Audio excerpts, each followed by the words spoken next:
Hello?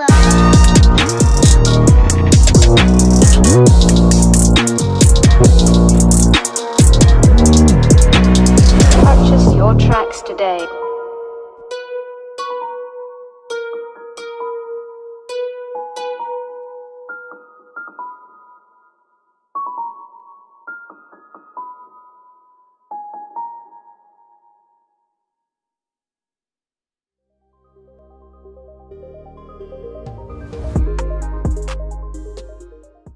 Thank you so much for joining me for episode 3 of the series, Rethinking Black Boyhood.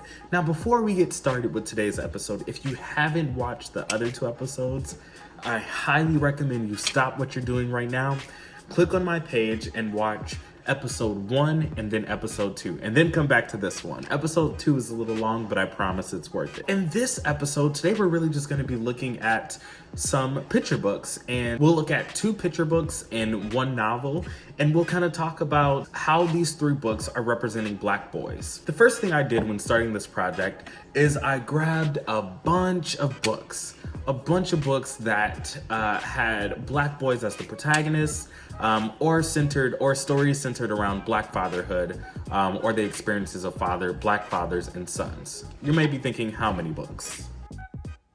Even more than this amount. I read a lot of books. From my gathering of these different books, there were 3 themes that I thought were so common for books where the protagonists were Black boys. One was they were historical books. So books that are retelling history, particularly Black history. So I found a lot of books about the Harlem Renaissance. I found a lot of books about the Civil Rights era, particularly a lot of books about Malcolm X and a lot of books about Rosa Parks, Martin Luther King, just civil rights heroes. And also a good chunk of books that were also about slavery. So retelling the narratives of folks who were enslaved in a way that children can understand through picture books. A lot of them are beautifully illustrated as well. So that was like the first most common one that I saw. The second one is there are a lot of books about sports, particularly a lot of books about basketball, a lot of books about playing catch, things like that. So a lot of books that were very like sports centered. And then the last one, there were a lot of books that were affirming to the Black identity, and they were centered around this idea of like Black kinghood, or crowns. So books that are empowering Black boys to see themselves as king. Which, I think even with those books, we have to be careful. I think often masculinity is associated with power, especially power over folks. We live in a society where men have power. So I do think we have to be careful. Like, I understand the intentionality of, the terms king and queen, and I'm not saying there's anything wrong with them, but I do think we should be conscious of what we're saying. I do think that if we use these titles like king and queen, I do think it's important to also talk to youth about like power structures, and make sure that dynamic is included as well. So those were the main 3 type of books that I saw. And those weren't really the books that I was looking for, if I'm being quite honest. But although they weren't what I'm looking for, I want to be clear. None of these books are bad at all. All of these books are good books. In fact, to suggest that these books are bad would be incredibly racist, because what that would be doing is that would be trying to compress the Black experience into this one box, and in saying that if it's not within this box, it is no longer an accurate Black experience. Where Blackness is so diverse, Black folks are so far from being a monolithic people. And part of what I'm advocating for through this series is just for a more diverse representation of Black boys. Black boys are not represented negatively in any of the novels that I read. However, considering what we know about masculinity in the previous 2 videos that we've watched and kind of what we've been learning and navigating, I do think that we have a serious problem here. In our first 2 videos, we're talking a lot about like what happens when boys believe that their masculinity is associated with not showing feelings, associated with attributing wealth, having power over others, and sexual conquest. Like, we talked about how that negatively impacts us. We also talked about how the stereotypes that the media typically portrays Black men as being these aggressive folks, being very big, being very aggressive, being only acceptable when tamed by whiteness. So we know like what the media is saying, particularly about Black masculinity. And because we know these things, I am looking for books that are finding ways to address that issue. I am looking for books that are intentionally trying to liberate Black boys from this like box of masculinity, this man box. So that's what I'm looking for. The first book that we'll look at is called Kevin and His Dad by Irene Smalls. Now what this book is about is it's really about a Black son and a Black father. It really challenges traditional roles of fatherhood. The whole plot is about Kevin spending time with his dad cleaning the house. So when I tell you Kevin and his dad cleaned the whole house, Kevin and his dad were vacuuming, they were sweeping, they were washing the windows, they were doing the dishes. Literally almost every page is about the two of them cleaning together.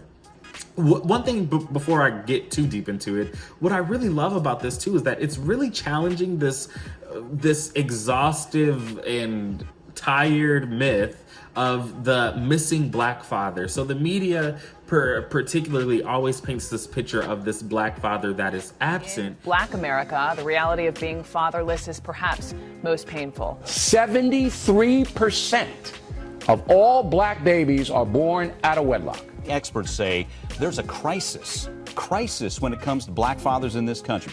But that's very statistically inaccurate. If we're going based off of statistics, Black fathers are actually statistically more involved in their life than folks from other races. So in reality, this book, as far as the reputation of Black fathers and sons, is actually more accurate to statistics. So I like that this book is intentional about, one, debunking the myth that Black folks are absent, or Black fathers are absent from their family. Because I do think that there's two types of Black fathers that the media loves to show. One is the incarcerated Black father, and I'm not trying to take away from that experience, because if we're going to talk about mass incarceration, like, that is a real experience, okay? Like, that is something that is real. We in this stack of books, I did also see a good amount of books that were about that were directed to children who have an incarcerated parent, and at first I reacted negatively to those books.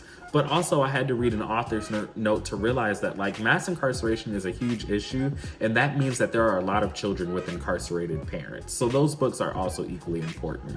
But I also think that the media does love that narrative of the Black father that is incarcerated, or I think the Black father that is either abusive or emotionally detached. So I think, like, those are the two representations that media love to show about Black fatherhood. And I love that this picture book is challenging all of that. After Kevin and his dad finish cleaning up, they go and see a movie together where the dad lets the son pick the movie, and then after the movie, they go to a diner. One of my favorite illustrations in the entire book is Kevin and his dad are sitting, it looks like, you know, inside of the diner at a booth, and they're both drinking a milkshake, and they're kind of looking at each other eye to eye, right? And it's this very beautiful and intimate picture of Black fatherhood. It kind of reminds me of like a date almost. Like, it reminds me of a father and son date, where they're just smiling at each other. They're not really saying any words. They're just smiling, enjoying the presence of one another. They both are equally happy to be in the presence of one another. And I love that scene. The second part is after they leave the diner, they're holding hands and they're dancing in the street. Part of what fatherhood is, right? It's embracing all of these moments with your son. Whether it's the awkward dancing in the street in front of strangers, whether it's being silly in public, like, that is equally so much an important piece of fatherhood. Too much, I think, fatherhood gets associated with discipline. The role of a father is to discipline. But fathers are also affectionate. Fathers also show emotion. They hold their sons' hands. They dance with their sons in public. And I like that this book is intentionally doing that here. When Black fatherhood is expanded, right, and when we see diverse examples of Black fatherhood, that also opens the door for expanding the experiences of Black boyhood. So I think that as we see Black fathers being represented differently, we also see Black boys represented differently as well. The next book I really loved, it's called I Am Perfectly Designed by Karamo Brown.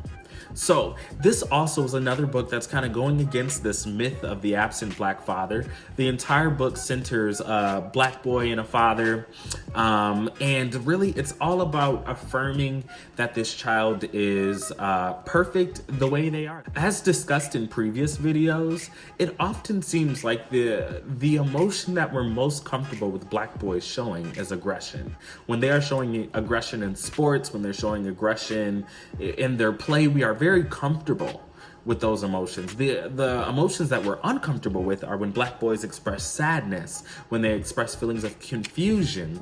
That's when we tend to get more uncomfortable with those expressions. What I love about this book is as it's describing this Black boy as being perfectly designed, it specifically names that even when that boy is confused, or even when he is sad, or even when he is angry, even when he is upset, that he is still perfectly designed. It also goes on to say that when those feelings comes up, he talks to his father, and not only does he talk to his father, the father wraps him in his arms, and the boy says that he likes that, he loves that. Well-known gospel artist Smokey Norfolk posted this picture with his son. I think his son was about 16 or something like that. I could be wrong. Definitely like older teenager, high school student. And it was a beautiful picture of his son falling asleep on his father's shoulder, or like he was sleeping right here on his father's chest. And when I tell you, there was so much backlash from folks in the community saying like he's too old for that, he shouldn't be sleeping on his dad like that. And Smokey Norfolk gladly was saying like, no, he should. Like, I love him forever, and anytime he needs a shoulder to lay on, to rest on, like, I will be that shoulder. This book also explores something similar where the child is asking the son, the son is asking his father, like, when I get older, will you still miss me? Will you still be around? Will you still basically care for me and love me? And the father keeps affirming and promising to that Black boy that he will love him even when he is older. The last book that I'll talk about here is a book called Crossover. Crossover is a phenomenal novel. It is about basketball, which is a very typical story. The author finds ways to challenge certain ideas of masculinity. The book is about two twin brothers, Josh and Jordan, who have a mother who has a PhD and is also a principal, and their father is a retired NBA basketball player. So you can imagine that they have a very interesting experience growing up. Well, so there is this moment in the book where Josh shows a lot of aggression. His brother Jordan ends up getting a girlfriend, and Josh gets super uncomfortable and jealous with, not necessarily that he has a girlfriend, but jealous of how much that girl is taking him away from his brother. Him and his brother were like two peas in a pot. They exuded this super closeness that was so fun to watch and to read about. And in that closeness, like, Josh misses his brother. He doesn't feel the same without his brother. Him and his brother play basketball together. They do everything together until this girl comes around. So one day during a basketball game, also, spoiler alerts, there might be some spoiler alerts. I will try not to spoil the really like surprise thing, but I'm sorry if there's some spoilers. I don't want y'all to jump on me. But during a basketball game, Josh ends up fouling his brother Jordan so hard that, like, it could have seriously impacted his brother, and it could have not looked out pretty good. So, I mean, I don't like that Josh's way of processing through those emotions had to be through aggression. Like, I think it reinforces this stereotype. But, what's interesting is how Josh processes those emotions after that. So the two brothers no longer become close, and Josh literally allows himself to feel so many emotions. I love the way that the author chose to really give us insight to what Josh is feeling, to what Josh is thinking. Josh is feeling sad. Josh is miserable without his brother being able to play with him. There's a letter that Josh writes to his brother, and I'm gonna read it to you all. I thought it was the most adorable thing ever. It says, "Dear Jordan, without you, I am empty. The goal with no net. Seems my life was broken, shattered like puzzle pieces on the court. I can no longer fit. Can you help me heal? Run with me, slash with me like we used to. Like two stars stealing sun. Like two brothers burning up together. P.S. I'm sorry. I love that the author decided to include that in there. All throughout the book, we learn of Josh's feelings about his brother, and we learn about that yearning for the two of them to kind of come back and be brothers, just like old time it was. So there was no never in the novel did Josh ever try to brush off the fact that Jordan wasn't talking to him. He never tried to pretend like he wasn't impacted by that. He never tried to hide those emotions. Josh was open and transparent with his mother, with his father, even with Jordan himself, how much he loved his brother. So these were three just examples, two examples of a picture book and an example of a novel of how books can actually challenge society's representation of Black masculinity. And only that, I know there has to be more and more books out there. So what I want to do is I want to start creating a list for our community of different books for Black boys that we can read. I'll include that in the description of this, and let's start sharing these books together. Thanks so much for watching the third episode. There's one more episode of this project left. I know I am equally as sad, so be on the lookout for one more episode wrapping this whole thing up. See ya. Hello?